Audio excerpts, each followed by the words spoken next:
Very nice to have you. Thank you for coming. And I got a good show for you today. I'm not sure what it's going to be exactly. So I've been thinking about so many other things. I forgot to plan the show, but it's going to be good. The only thing you have to worry about is the beginning of the show. It's the only line you have, okay? So I will say something that'll be, it's going to be, and then it'll be over. And then I will say to you to just fill the void that comes from all that. I will say to you, what do you know? It's your cue to respond as if one person, not much, you. 20 seconds. Are you happy with that? No. Let's do it again then. No, I'm going through all the stages of grief. Anger, then I get pretty mad about stuff. Then I play with the dog for a while, and it goes away, and it's more about her, and what she needs, treats, and so forth. Okay, what don't you want to play with? That? Then I start thinking about it again, even with the dog, and it's sort of anger. And then I sometimes go into simple sadness and somewhat remorse. I'm not sure why there should be remorse, except I feel like I'm being punished for being successful. All I'm saying is, which are you going to be, an Inky or a blotchy? See what I mean? Well, what do you know? Live from the Monona Terrace in Madison, Wisconsin, it's Michael Feldman's What Do You Know from Wisconsin Public Radio and PRI, Public Radio International. That's John Tulane on the piano, Jeff Hammond on bass, and I'm Stephanie Lee. In this hour of What Do You Know, we welcome back playwright and New Yorker columnist Paul Rudnick, plus all the news that isn't and a round of the What Do You Know quiz. Support for What Do You Know is provided by PRI affiliate stations and the Corporation for Public Broadcasting. And now, the man who wishes he would have thought to put sperm whale vomit in perfume, Michael Feldman. So I'm going through all the stages of grief. So far, just mostly anger.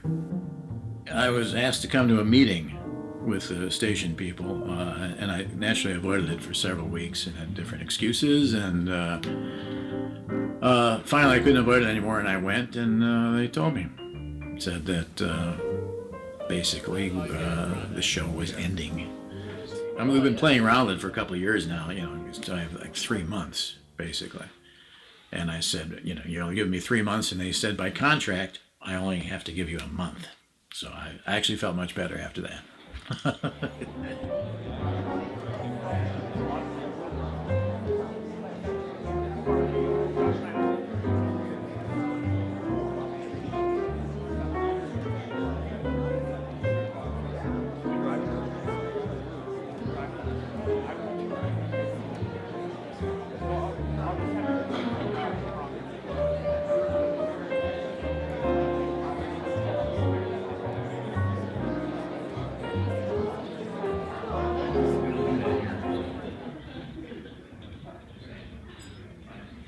Can you talk among yourselves?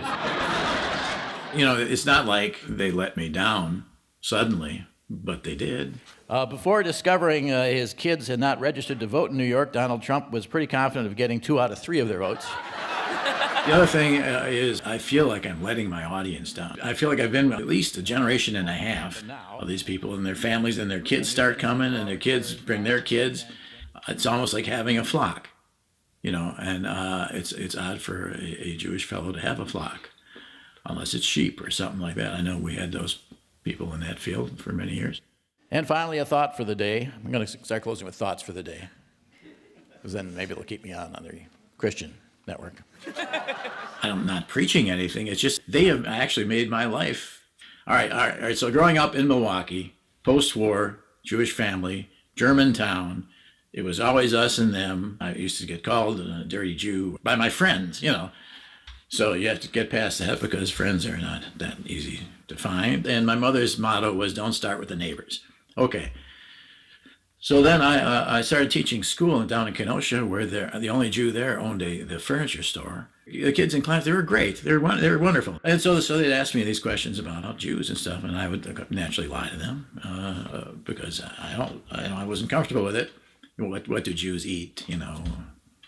I don't think I said Christian babies, but close to it.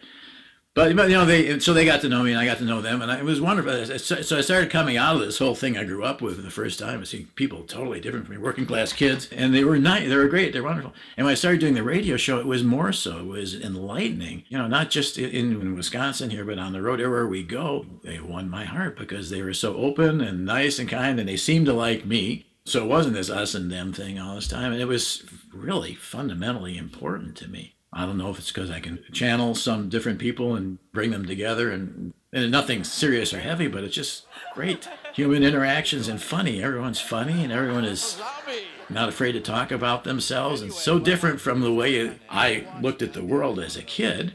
Now, when you look at the newspapers and stuff, and you can't feel good about America or even about the state of Wisconsin, you lived in all your life, but I can because I know the real truth to it. How can I convince my wife to let me install a secret room?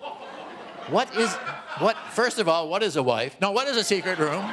My wife, Sandy, formerly Consuela, I used to talk about her Consuela as if she were, from somewhere else, because then it made some sense, some of the things she was saying. But, all right, so the thing about Sandy is that she does not give reassurance well. In our family, the two girls and even my wife and myself, if reassurance is needed, anybody is in need of reassurance, I will provide it. I'm pretty good at it because I don't know, I'm sympathetic or empathetic, whatever, and I know what to say is things. It'll be okay. It's not that hard. You say, Sandy can't do that, and so I was looking for it rather desperately apparently one day. And she said the following, dead or alive, Michael will have a resurgence. And I said to her, Sandy, does that sound to you like that's like reassuring? Even though he may be dead, things will start going good for you? And she didn't know what I meant. So anyhow, my daughter, Nora, I had to send that to Nora immediately. So Nora made up a little icon thing here with me as if, I guess that would be Jesus, with our little logos here, and it's flaming for my heart. Dead or alive, he shall have a resurgence. My problem is that I'm preparing my comeback, and I'm still around. So that's, it's like kind of a disjunction, really more of a dysfunction, junction. Anyhow, so this is my idea for a comeback, is what do you know to the undead? Because zombies are very big now, and The Walking Dead and all that, and I can do that. The Walking Feldman is easy for me to do. And then you know how this works, Kate, because you lost a couple times already. Are you feeling good about this one? Yeah, I overthought them before. Yeah, it's easy to do. Overthought. Yeah. In fact, any thinking really gets in your way on this particular show, especially overthinking. I think I never overthought anything. Oh. I dwell too, but endlessly I overthought on things, but I don't overthink them. No. It usually means that the thinking is stopped entirely. You're just dwelling. That's what But you would overthink because you're very intelligent. Tend to think that there's a good answer when there isn't. Right. And I asked people in my audience, "You retired? How's it working out?" And she says, not so good. And he says, great. So there's that. But in my household, my wife would not want me under her feet or around them or in the same floor necessarily. Julia, who is as much a scientist as Bill Nye? Pope Francis. Okay, also a good answer, but not the correct one. I don't paint Civil War miniatures. I don't golf. I don't belong to service organizations. It's kind of, I don't know if I can get into Kiwanis at this point or not. My dad was an Odd Fellow. I might be able to, backdoor into Odd Fellow things, but I don't really like going to meetings and stuff. There's really nothing to turn to except drink and despair. I've been hinting all these years that I can sing, and it's not true. Well, no, but I thought I would prove it on the last show because who cares? Right. Well, Something's coming, so I got the music from it for you guys. You just wanna... Something's coming? Yeah, from West Side Story. I'm not quite sure that there's a good way of ending anything that you don't want to end, maybe on your own terms. I just bought the first page because you have to pay for it if you buy the whole thing. I can get it. I'll get a copy. Here it is. Something's coming from West Side Story. Yeah. Can you just try the first page? You can't read it? You can read it, can't you? Sure. Don't you read music? I do, but 31 years you couldn't learn to read music? I don't have my reading glasses. It's not. Oh, yeah, it's not right. bright enough up here. Okay. Can you do it, Jeff, from here? You don't need the piano on this, do you? Vamp on the 3/4. Who knows? Who knows? There's something due any day. I will know. Right. Okay. I don't know if they could name a studio after me in Vilas Hall, Wisconsin Public Radio. Philo Buck Studio could be Michael Feldman Studio, and I could go in there with my grandkids and say, used to do a show here, something. I don't know. I can't think of a good ending. All right, well, you probably have some other tunes here you might want to play. Yeah, we do. Yeah, you probably recognize this one. Okay. We haven't played it for years, but. Okay. All right, good intro.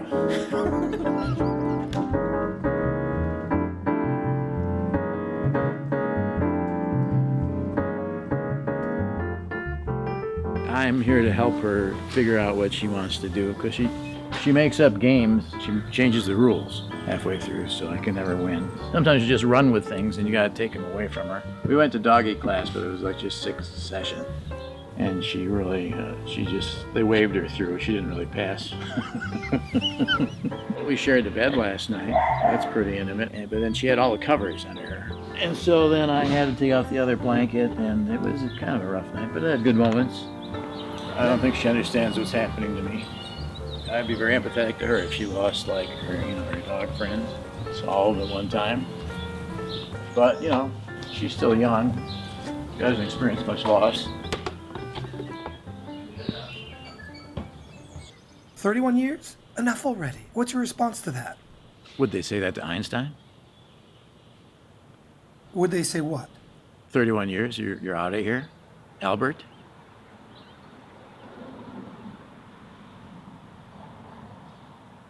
I'm just saying he was good at what he did too. So there's a tear in your eye, you'll get by. Okay. What is this? I can't read this because I'm crying. Tears of joy. What do you plan to do after June? I'm going to take a couple months off and try to sleep in. See if the reason I haven't been sleeping is because of this. When we first went on the road, we went to Fayetteville, Arkansas one time. And it must have been the only Jew in town, met the plane with a bag of bagels and handing out yarmulkes and little Israeli flags and stuff. And so that was special. There was that element, to meet the only Jew in town.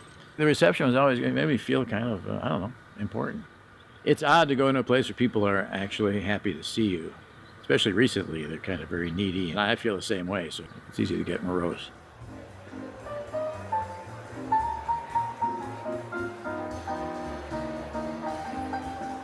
Happy to be here.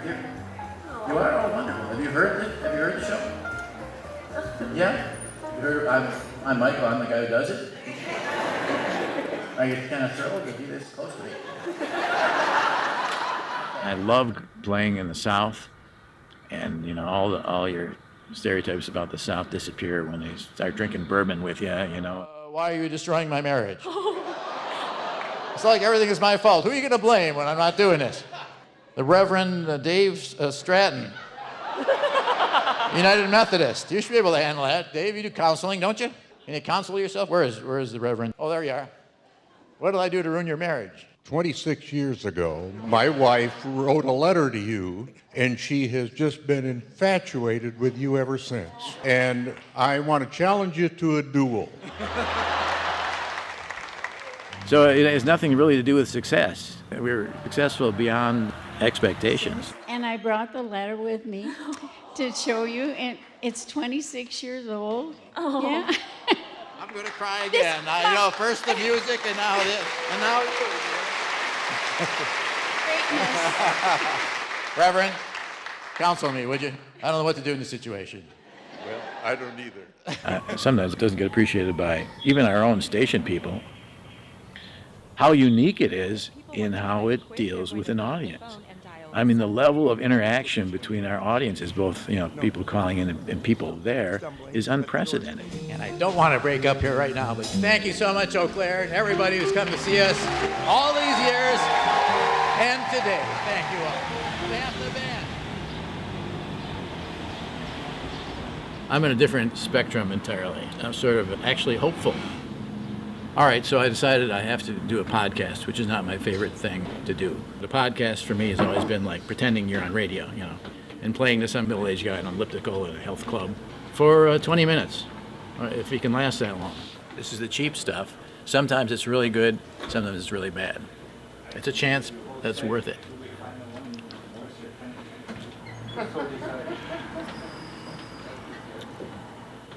It's good.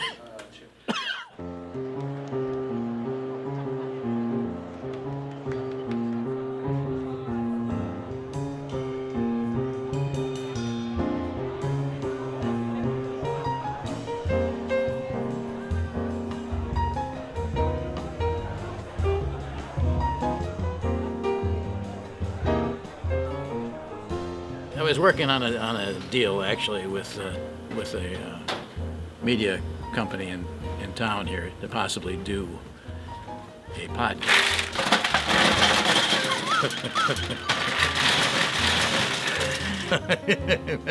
Well, it's Mike actually. It's Mike more than anything. I'm sorry. Yeah. He's the guy you should be talking to because he can give you a more unbiased opinion of myself. I've been listening to him for, I don't know, almost 30 years, and he never makes any sense at all.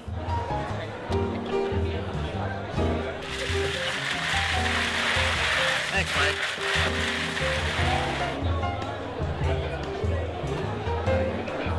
Do a podcast that was like a radio cast. But what happened was they didn't want to do it, so I thought, okay, I'll just do it then. Which means I'll pay for it because I didn't have any support. And I thought, well, Kickstarter, do that. Because everyone is telling me, all my listeners, audience, writes in and say, do a podcast, I'll pay for it, Say, okay. So I went to Kickstarter, which I never knew about before. I knew about the guy who did the tuna salad sandwich for $100,000. So I thought I should be able to get something, for a Feldman podcast.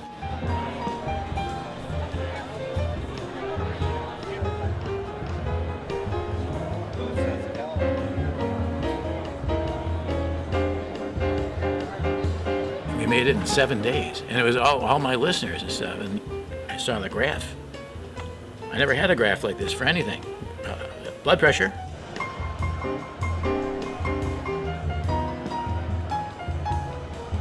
It's going to happen now, and it's totally because of the audience supporting it. And it's like ice on both ends. It's an ice age here at the Crystal Corner.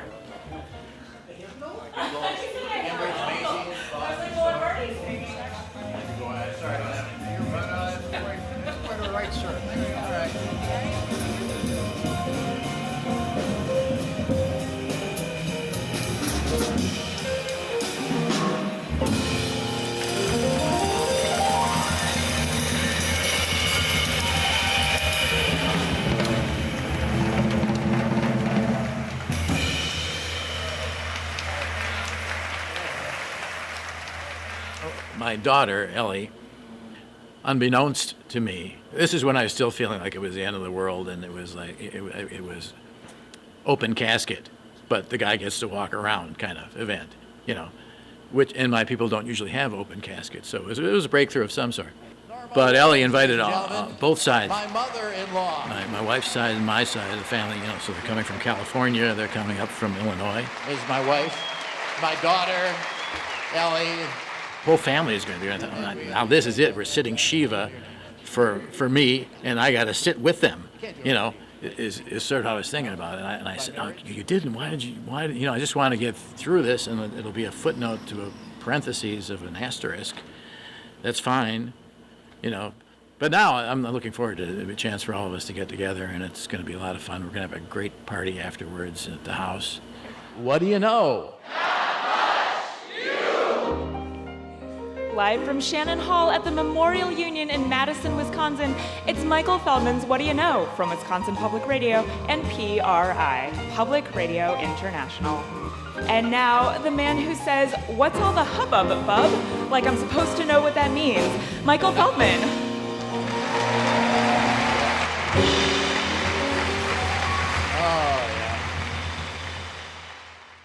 Where were we?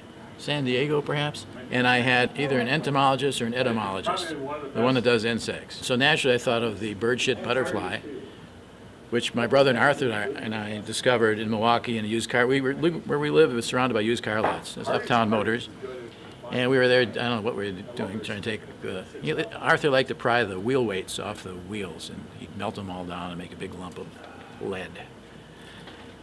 But we were somehow in their car lot, and there was a nice bird dropping on the fender of an old Buick. I'd say 55 was the name of year, and it flew away. And we ran it down, and we chased it down or something, and it was it looked exactly like a bird shit. I think we would say, most would say shit. And it flew away, and Arthur caught it, and of course impaled it and put it in a little tube and stuff, and had it for many years. And it was, for us, it was a really fabled family story of the bird shit butterfly. So when I had an entomologist or etymologist on the show, and actually I said, "Have you heard of the bird shit butterfly?" He said, "Yes, there is such a thing, but we don't call it that." And apparently it's a moth, and I forget the Latin name for it, but it can't be as good. And that was it. I really didn't think about the fact that you cannot say shit on public radio or everyone dies. A new dark spot seen on Neptune, but it could be worse. It could be on Uranus. I'm going to miss the Uranus references the most, to tell you the truth. The same around the house doesn't have the same impact. My wife is coming to the first show in some time now, and she's going to be there, and she said,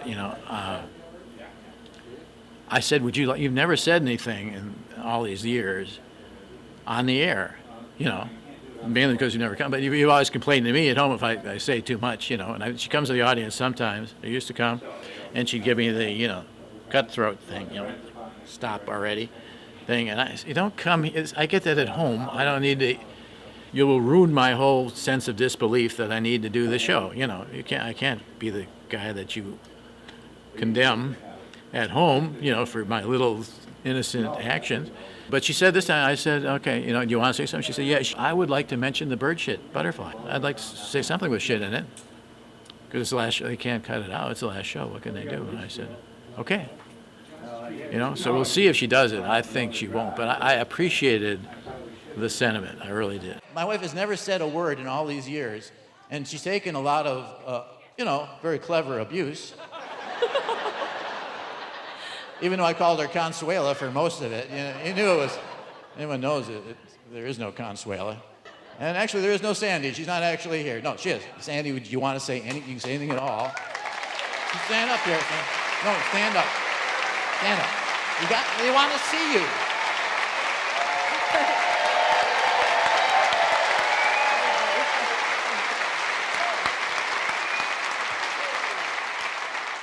I'm going to get teary, but I just want to thank everyone for being such good fans and good to Michael. Really appreciate it. That's all you want to say? What about the wife jokes, Sandy? What about all the time someone told you what I said on the air about you? Do you want to just say anything about that? And you know what? Next time, turn off your radios. Now they don't have to. I hope you're satisfied. Never hear Consuela jokes again. I found out what I was missing. Found out what I was missing every day. Every day. When we first started the show, we put out some media. If Garrison Keillor and Groucho had a child, it would be Michael Feldman. And that was sort of the pitch that we made. So right from the beginning, that was bad. Bad, sets up a bad relationship. But Milwaukee Journal asked him if he heard my show and what he thought about it, and he said, well, he's rather an insult comic, and that's not my cup of tea. But that's a very thinly veiled insult, you know, so there's a little irony in that, I thought. So, all right, okay, I'm an insult comedian or something, and it's not his cup of tea.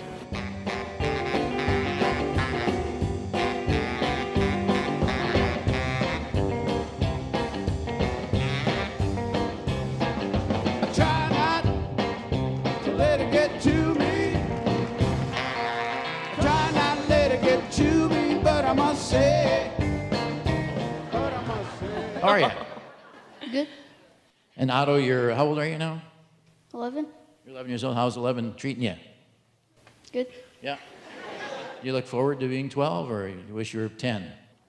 8. So 8 was your year?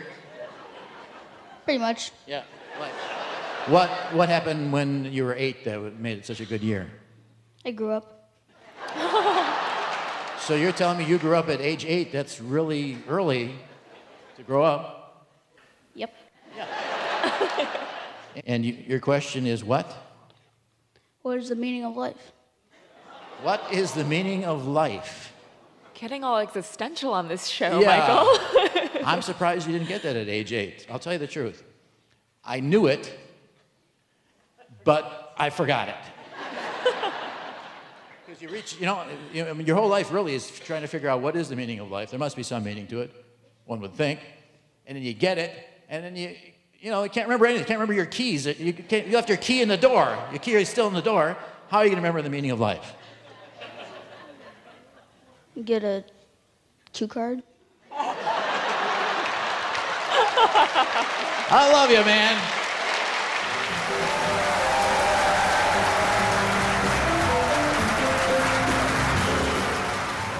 For him, his show isn't just a job, it's who he is.